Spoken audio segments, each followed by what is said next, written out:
Hello guys, నా పేరు Mahindra Venkata. My channel ఇప్పుడు కేవలం మన ఛానల్ సబ్స్క్రైబ్ చేసుకోకపోతే ఇప్పుడే సబ్స్క్రైబ్ చేసుకోండి. పక్కన బెల్ ఐకాన్ ఆల్లో పెట్టుకోండి. నా ఫర్దర్ వీడియోస్ మిస్ అవ్వకుండా చూడొచ్చు. చాలా మంది చూస్తున్నారు కానీ సబ్స్క్రైబ్ చేసుకోవట్లేదు. So please try to subscribe and click the bell icon also. Hello guys, నేను ఒక కోర్స్ క్రియేట్ చేసిన విషయం మీకు అందరికీ తెలిసిందే కదా, how to become a successful YouTuber and master in YouTube అని.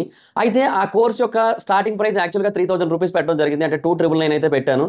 అయితే దాని గురించి చాలా మంది నాకు ఇన్స్టాగ్రామ్లో పర్సనల్గా మెసేజ్ చేయడం జరిగింది. బ్రో, అంత ప్రైస్ అంటే మేము పెట్టలేకపోతున్నాము, కొంచెం ఎక్కువైంది, సో కొంచెం తగ్గించండి, మాకు కొంచెం డిస్కౌంట్ ఇవ్వండి అని అడగడం జరిగింది. సో వాళ్ళందరినీ కూడా దృష్టిలో పెట్టుకుని ఈ కోర్స్ యొక్క ప్రైస్ అయితే తగ్గించడం జరిగింది. సో ఇప్పుడే దానికి ఒక కోడ్ అయితే క్రియేట్ చేశాను. ఆ కోడ్ పేరు FAN50. మీరు ఎంటర్ చేయాల్సిన పని లేదు, ఆటోమేటిక్గా ఎంటర్ అయిపోతుంది. నేను డిస్క్రిప్షన్లో అండ్ కామెంట్ సెక్షన్లో ఇచ్చిన ఈ లింక్ మీద కనుక మీరు క్లిక్ చేసి చూసినట్టయితే మీకు ఆ కోడ్ ఆటోమేటిక్గా ఎంటర్ అయిపోయి కనిపిస్తుంది. సో మీరు ఎవరైనా కోర్స్ తీసుకోవాలనుకున్నట్టయితే ఇప్పుడు ఆ కోర్స్ తీసుకోండి, 50% డిస్కౌంట్కి వస్తుంది.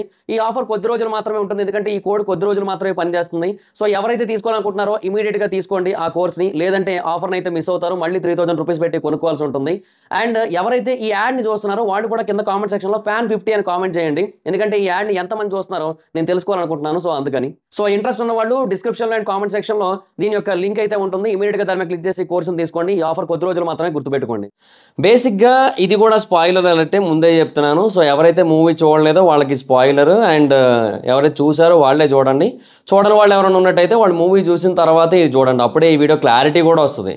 చూడకుండా చూస్తే అర్థం కాదు కూడా. సో అందుకే చూస్తేనే బెటర్ ఇది. సో కల్కి పార్ట్ 2, బేసిక్గా కల్కి ఫస్ట్ పార్ట్ మనం చూసాం కల్కి యూనివర్స్లో. సో దీని పార్ట్ 2 ఫర్దర్గా ఎప్పుడో వస్తుందో మనకు తెలియదు, బట్ ఏదో టైంకి అయితే వస్తుంది.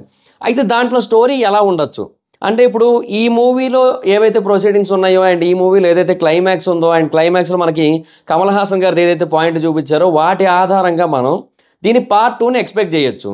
సో దాన్ని బేస్ చేసుకొని చెబుతున్న స్టోరీ ఇది, ఎక్స్పెక్టెడ్ స్టోరీ ఇది. ఇదే రియల్గా ఉంటుందని మనం కూడా చెప్పలేం కదా. So just an expected story ఇది. సో బేసిక్గా క్లైమాక్స్లో మనకి ఏమైంది, ఇప్పుడు ప్రభాస్ గారు యాక్చువల్గా దీపికా పదుకొని తీసుకొని సగం బుజ్జిని తీసుకొని, అంటే బుజ్జి కింద పార్ట్ని వదిలేసి ఆ పై పార్ట్ ఏదైతే ఉందో దాన్ని తీసుకొని ఏదో UFO వెళ్ళినట్టు వెళ్ళిపోయారు, గాలిలోకి ఎక్కడికో వెళ్ళిపోయారు. సో ఎక్కడో ల్యాండ్ అవుతారు ఖచ్చితంగా.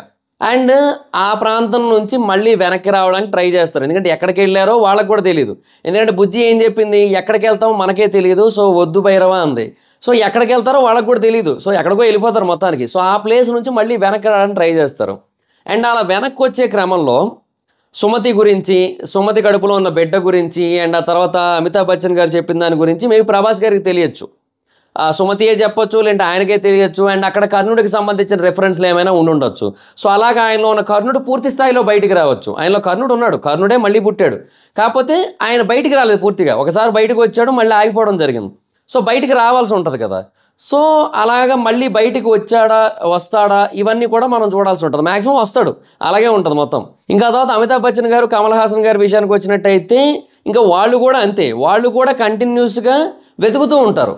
ఎవరి కోసం? సుమతి కోసం అండ్ భైరవ కోసం. ఆబ్వియస్లీ ఇప్పుడు కమల్ హాసన్ గారికి ఏంటి, ఆ బిడ్డ తాలూకా సీరం కావాల్సి ఉంటుంది, ఎందుకంటే ఒక్క డ్రాప్ ఎక్కిస్తేనే అంత శక్తి వచ్చింది కాబట్టి ఇంకా మొత్తం కనుక ఎక్కించినట్టయితే ఇంకా పూర్తి స్థాయిలో విధ్వంసం సృష్టించగలిగే శక్తి అయితే వస్తుంది కాబట్టి ఇంకా కాన్స్టెంట్గా వెతుకుతూ ఉంటారు.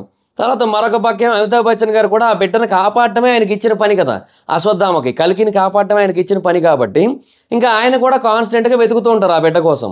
సో ఇలాగా కాన్స్టెంట్ సెర్చింగ్స్ అవుతూ ఉంటాయి. అండ్ ఈ గ్యాప్లో అమితాబ్ బచ్చన్ గారికి, కమల్ హాసన్ గారికి కూడా ఫేస్ ఆఫ్ ఉండొచ్చు, ఖచ్చితంగా ఉంటుంది కూడా. ఎందుకంటే ఇప్పుడు మధ్యలో కమల్ హాసన్ గారు అక్కడ వరకు చేరుకోబోతున్నారు అనే టైంకి మేబీ అశ్వత్థామ ఆపుతారు కదా, ఆపే ప్రయత్నాలు ఖచ్చితంగా చేస్తారు. సో ఆ ఆస్పెక్ట్లో డెఫినెట్గా ఫేస్ ఆఫ్ అయితే ఉంటుంది. సో అది చాలా పెద్ద ఫేస్ ఆఫ్ అది. సో డెఫినెట్గా అది కూడా ఉంటుంది. అండ్ ఆ తర్వాత ఇటు పోనీ అమితాబ్ బచ్చన్ గారిని దాటారు అనుకుందాం, ఎందుకంటే బేసిక్గా కమాండర్ మానసే అమితాబ్ బచ్చన్ గారిని దాటేశాడు, అంటే అశ్వత్థామని దాటేసి వెళ్ళిపోవడం జరిగింది, ఆపేయగలిగాడు కదా. సో కమాండర్ మానేసే ఆపేయగలిగాడంటే అంటే కమల్ హాసన్ గారు అంటే యాస్కిన్ ఇచ్చిన శక్తులు ఏవైతే ఉన్నాయో, వెపన్స్ ఏవైతే ఉన్నాయో వాటితో, సో యాస్కిన్ ఆపలేడా. సో యాస్కిన్ అమితాబ్ బచ్చన్ గారిని ఆపేస్తారు ఖచ్చితంగా. అయితే ఆ తర్వాత ప్రభాస్ గారికి, కమల్ హాసన్ గారికి ఫేస్ ఆఫ్ ఉంటుంది, అంటే కర్ణ వర్సెస్ కలి. సో ఆ ఫేస్ ఆఫ్ ఉంటుంది. అండ్ అది ఇంకా నెక్స్ట్ లెవెల్ ఫేస్ ఆఫ్ ఉంటుంది, అసలు టాప్ క్లాస్, అంటే అసలు ఇండియన్ హిస్టరీలో ఏమాత్రం ఎక్స్పెక్ట్ చేయనంత భారీ స్థాయి ఫేస్ ఆఫ్ అయితే ఉంటుంది. ఇంకా అది క్లియర్ అనమాట, అది అర్థమైపోతుంది ఇంకా. సో ఇంకా ఆ ఫేస్ ఆఫ్ అనేది ఉంటుంది. ఈ రెండిటికి మధ్య బేసిక్గా ప్రభాస్ గారు మంచిగా మారడానికి కావాల్సిన సిచ్యువేషన్స్, మారడానికి కావాల్సిన సీన్స్ అన్నీ ఉంటాయి. అంటే బేసిక్గా ఆయన మారాలి. ఆయన మారితేనే కర్ణుడుగా లేని టైంలో కూడా, అంటే ఆ ఆయుధం చేతిలో ఉంటే కర్ణుడు అయ్యాడు, ఆయుధం చేతిలో లేకపోతే కర్ణుడు కాదు.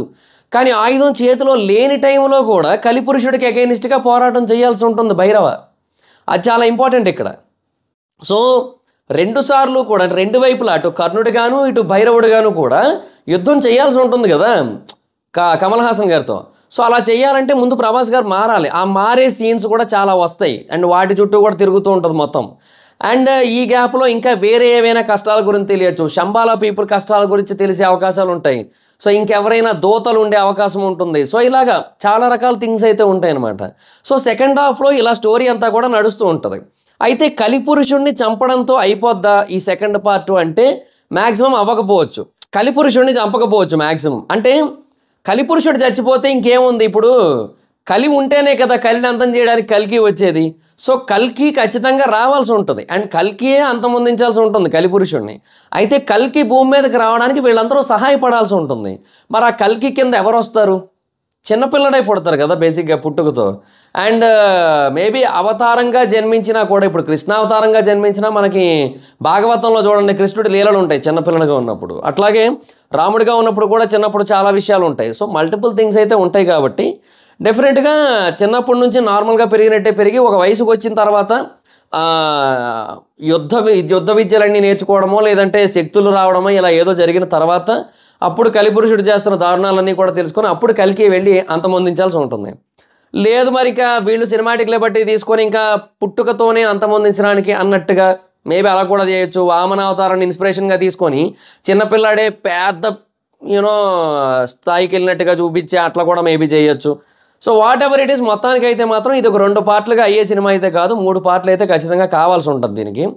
మరి ఇంకా ఎన్ని తీస్తారో ఇంకా వాళ్ళకే తెలియాలి. అంటే యూనివర్స్ అన్నారు, మరి ఆ యూనివర్స్లో ఎంతవరకు ఉంటుందో మనం గెస్ చేయలేం కదా. సో 2 పార్ట్లు అయితే పక్క, ఇంకొక 2 పార్ట్లు అంటే నేను అంటే ఫస్ట్ పార్ట్ కాకుండా 2వ పార్ట్ 3వ పార్ట్ అయితే పక్క. ఇంకా ఎక్కువ పార్ట్లుగా తీస్తారా ఏంటి అనేది మనకు తెలియదు. మరి అన్ని సినిమాలు తీయాలి అంటే మరి ఆ క్యాస్ట్ అండ్ క్రూ అంతా యాజ్ ఇట్ ఈజ్ ఉండాలి అండ్ చాలా పెద్ద టాస్క్ అదంతా కూడా. సో అంత ఈజీ అయితే కాదు. సో చూడాలి మరి ఏం చేస్తారో. సో ఇలాగ సెకండ్ హాఫ్ అంతా కూడా కమల్ హాసన్ గారు వర్సెస్ అమితాబ్ బచ్చన్ గారు, కమల్ హాసన్ గారు వర్సెస్ ప్రభాస్ గారు, ఈ ఆస్పెక్ట్ నడుస్తుంటుంది. అండ్ ప్రభాస్ గారు వర్సెస్ ప్రభాస్ గారు అంటే ఆయనలో ఉన్న స్వార్థం, ఆయన చేయాలనుకున్న మంచి దీనికి కూడా జరగచ్చు. అమితాబ్ బచ్చన్ గారికి కూడా మేబీ అమితాబ్ బచ్చన్ గారు వర్సెస్ అమితాబ్ బచ్చన్ గారు ఉండొచ్చు. అంటే తనకి కృష్ణుడు అప్పగించిన బాధ్యత కల్కిని కాపాడటం అది వర్సెస్ తన సోదరుడితోనే తను ఫైట్ చేయాల్సి రావడం కర్ణుడితో. సో అలాగే అది కూడా ఉంటుంది. సో అంతర్మదనం వర్సెస్ బాహర్మదనం. బాగానే చెప్పాను యాక్చువల్గా, ఎంతవరకు అర్థమైందో నాకు తెలీదు. సో అంటే తనలో తానే యుద్ధం చేసుకోవాల్సి ఉంటుంది, బయట యుద్ధం చేయాల్సి ఉంటుంది. సో ఈ ప్రభాస్ గారికి అమితాబ్ బచ్చన్ గారికి ఇలా ఉండే అవకాశం ఉంది సిచ్యువేషన్. అండ్ తర్వాత అంటే అప్పుడు ఎమోషనల్ కనెక్టివిటీ ఎక్కువ వస్తుంది. బేసిక్గా ఈ సినిమాలో ఎమోషన్స్ ఉన్నాయి కానీ కొంతమంది కంప్లైంట్ ఏంటంటే ఎమోషనల్ కనెక్టివిటీ ప్రాపర్గా లేదని. హై సీన్స్ బాగా కనెక్ట్ అయ్యాయి బట్ ఎమోషనల్ సీన్స్ అంత కనెక్ట్ కాలేదని కొంతమంది కంప్లైంట్. బట్ ఏదైనా సరే ఈ ఆస్పెక్ట్స్ ఏవైతే ఉంటాయో వీటిలో ఎమోషనల్ కనెక్టివిటీ చాలా ఎక్కువ ఉంటుంది. సో డెఫినెట్గా ఇలా ఏమైనా తీసుకెళ్తారేమో చూడాల్సి ఉంటుంది మరి ఇంకా. అండ్ ఆ తర్వాత మళ్ళీ ఇంకా ఆ క్లైమాక్స్ ఏ లెవెల్లో ప్లాన్ చేస్తారో we have to wait and watch. And కలిపురుషుడు చనిపోయినట్టుగా చూపించి మళ్ళీ తిరిగి వచ్చినట్టుగా అట్లా కూడా అవ్వచ్చు. ఎందుకంటే బేసిక్గా మనం గమనించాల్సిన విషయం ఏంటంటే అక్కడ కమల్ హాసన్ గారు ఉన్న పొజిషన్ ఏదైతే ఉందో ఆ పొజిషన్లో ఇటొక మిర్రర్ ఉన్నాయి కదా. ఈ మిర్రర్లో ఒకటి కనబడుతుంది, ఈ మిర్రర్లో ఒకటి కనబడుతుంది. అంటే మేబీ ఆయన ఆల్రెడీ తనని తాను క్లోన్ చేసుకొని ఉండొచ్చు. ఎందుకంటే అక్కడ చాలా పెద్ద టెక్నాలజీ ఉంది, చాలా క్లోన్ చేసుకొని ఉండొచ్చు. సో కమల్ హాసన్ గారి క్లోన్స్ ఇంకా బతికే ఉండొచ్చు. There is a possibility for that. So ఆ క్లోన్స్ అన్ని బతికి ఉండి ఒకవేళ కలిపురుషుడుగా ఉన్న కమల్ హాసన్ వీడు చంపేసినా కూడా 2వ పార్ట్ ఎండింగ్లో మళ్ళీ ఆ క్లోన్స్ అన్నీ పుట్టుకొచ్చి మళ్ళీ విధ్వంసం జరిగితే అప్పుడు ఇంకా వందల వేల కలిపురుషులు వస్తున్నట్టయితే వాళ్ళందరినీ కూడా కల్కి, కర్ణ, అశ్వత్థామ కలిసి చంపాల్సి ఉంటుందేమో పార్ట్ 3లో. ఏమో ఇలా కూడా జరిగే ఛాన్స్ అయితే ఉంటుంది. అంటే ఇలాగే జరుగుతుందని నేను చెప్పట్లేదు, నేను ముందే చెప్తున్నా ఇలాగే జరుగుతుందని నేను కూడా చెప్పట్లేదు. But there is a possibility. అంటే ఇది సైన్స్ ఫిక్షన్ మూవీ. ఫిక్షన్ అంటేనే క్రియేట్ చేసేదబ్బా, అది ఎట్లయినా క్రియేట్ చేసుకోవచ్చు. సైన్స్ రిలేటెడ్గా ఎంతైనా క్రియేట్ చేసుకోవచ్చు. ఇప్పుడు కమల్ హాసన్ని కత్తితో ఇట్లా పొడిచే టైంకి లాస్ట్ మినిట్లో ఆయనకు పోర్టల్ ఓపెన్ చేసుకొని ఇటో వెళ్ళిపోయాడని చెప్పొచ్చు. మన ఇష్టం, అది సైన్స్ ఫిక్షన్. సో ఈ సైన్స్ ఫిక్షన్ సినిమా అవడం వల్ల ఎట్లయినా క్రియేట్ చేసే ఛాన్స్ ఉంది కాబట్టి వాళ్ళు ఏవేవి క్రియేట్ చేయడానికి అవకాశాలు ఉన్నాయో నేను ముందు నా బ్రెయిన్లో క్రియేట్ చేసుకుంటున్నాను, అంతే, అంత మించి చేయట్లేదు. సో ఇలా జరిగే ఛాన్స్ అయితే ఉన్నాయి అనిపిస్తోంది నాకైతే మాత్రం. అండ్ డెఫినెట్గా పార్ట్ 1 ఎంత హై అయితే ఇచ్చిందో పార్ట్ 2 డెఫినెట్గా దానికి ఒక 3-4 రెట్లు హై ఇస్తుందనే ఫీల్ అయితే చాలా గట్టిగా ఉంది అబ్బా. ఎందుకంటే ఇప్పుడు పార్ట్ 1లో ప్రభాస్ గారు వర్సెస్ అమితాబ్ బచ్చన్ గారి ఫేజ్ ఆఫే నడిచింది. అండ్ అవి చాలా బాగా అనిపించాయి మనకి. లాస్ట్లో కర్ణుడిగా మారాడు అండ్ అశ్వత్థామ కర్ణుడు వీళ్ళిద్దరూ ఒక సైడ్ అవుతారు ఇంకా అని క్లారిటీ వచ్చింది మనకి. సో వీళ్ళిద్దరూ కలిసి కమల్ హాసన్ గారితో ఫేస్ ఆఫ్ అయితే ఎలాగుంటుంది? పైగా ఆయన అసలే సూపర్ విలన్ ఆయన. అట్ ద సేమ్ టైం మళ్ళీ ఇండివిజువల్గా కూడా ఫేస్ ఆఫ్లు ఉంటాయి. ఇద్దరు కలిసి ఫేస్ ఆఫ్ వేరు, ఇండివిజువల్ ఫేస్ ఆఫ్లు కూడా ఉంటాయి. మళ్ళీ ఇండివిజువల్గా యుద్ధం చేసుకోవడం అది కూడా ఉంటుంది మళ్ళీ. సో ఇవన్నీ ఉంటాయి కాబట్టి ఆబ్వియస్లీ నాకైతే మాత్రం పార్ట్ 2 మీద చాలా హ్యూజ్ ఎక్స్పెక్టేషన్స్ ఉన్నాయి. So we have to wait and watch. And దానికంటే ఇంకా ఇప్పుడు షూటింగ్స్ ఇప్పుడప్పుడే ఏమి స్టార్ట్ చేయరు. ఈ వీడియో చేసేసిన తర్వాత వచ్చిన అప్డేట్ ఏంటంటే యాక్చువల్గా కల్కి సెకండ్ పార్ట్ అది కూడా 60% షూటింగ్ అయిపోయిందంట. ప్రొడ్యూసర్ నాగశ్విన్ గారు కన్ఫర్మ్ చేయడం జరిగింది. సో మిగతా సీన్స్ని షూట్ చేయాల్సి ఉంటుంది. అండ్ రిలీజ్ డేట్ అయితే మాత్రం ఇంకా ఏం అనుకోలేదంట. ఇంకా ప్రభాస్ గారికి ఈ గ్యాప్లో మళ్ళీ సలార్ 2 ఉంది, స్పిరిట్ ఉంది, తర్వాత హనురాఘవపూడి గారితో మూవీ ఉంది. అది కొంచెం ఈజీగానే అయిపోద్ది అనుకుంటున్నాను నేను. సో ఈ 3 సినిమాలు అయిపోయాక ఆయన మళ్ళీ దీనికి వెళ్తారు నాకు తెలిసి. అదే రావణం ఒకటి ఉంది, అయ్యో అసలు మర్చిపోయాను నేను, రావణం ఒకటి ఉంది, అది ప్రశాంత్ నీల్ గారితోనే. ఇంకా ఈ గ్యాప్లో ఎప్పుడైనా నాకు తెలిసి కల్కి పార్ట్ 2 షూట్ అయితే స్టార్ట్ అవుతుంది. సో మరి ఎప్పుడు వస్తుందని ఎగ్జాక్ట్గా చెప్పలేం కానీ ఇది ఏ సంవత్సరం, ఇది 2024 కదా, 26 ఎండింగ్కో 27కో మనం ఎక్స్పెక్ట్ చేయొచ్చు. అంతకంటే ఎర్లీగా అయితే ఎక్స్పెక్ట్ చేయలేం, మనం చేయకూడదు కూడా. ఇంత క్వాలిటీ కంటెంట్ ఇస్తున్నప్పుడు సంవత్సరానికే వచ్చేయాలి, 2 సంవత్సరాలకి వచ్చేయాలంటే తప్పు, చాలా పెద్ద తప్పు అది. సో డెఫినెట్గా 2026 ఎండింగ్కో 27కో వస్తుంది నాకు తెలిసి. సో లెట్స్ సీ ఎప్పుడు వస్తుందో. మీరేమనుకుంటున్నారు? పార్ట్ 2కి సంబంధించి మీకేమైనా థియరీస్ ఉన్నాయా? ఉన్నట్టయితే మీ ఒపీనియన్స్ ఏంటో కింద కామెంట్ సెక్షన్లో తెలియజేయండి. So that's it guys, thanks for watching the video. కానీ మీకు నచ్చినట్టయితే లైక్ చేయండి, వీడియో షేర్ చేయండి. ఎప్పుడో కారణం మన ఛానల్ సబ్స్క్రైబ్ చేసుకోకపోతే ఇప్పుడే సబ్స్క్రైబ్ చేసుకోండి. పక్కన బెల్ ఐకాన్ ఆన్లో పెట్టుకోండి, నా ఫర్దర్ వీడియోస్ మిస్ అవ్వకుండా చూడొచ్చు. చాలా మంది చూస్తున్నారు కానీ సబ్స్క్రైబ్ చేసుకోవట్లేదు. So please try to subscribe and click the bell icon also. నా ఇన్స్టాగ్రామ్ ఐడి జబర్దస్త్ అయితే మేము ఎక్కడ కూడా వచ్చినట్టు ఫాలో అవ్వచ్చు. Thank you so much guys, bye. Meet next video, bye bye.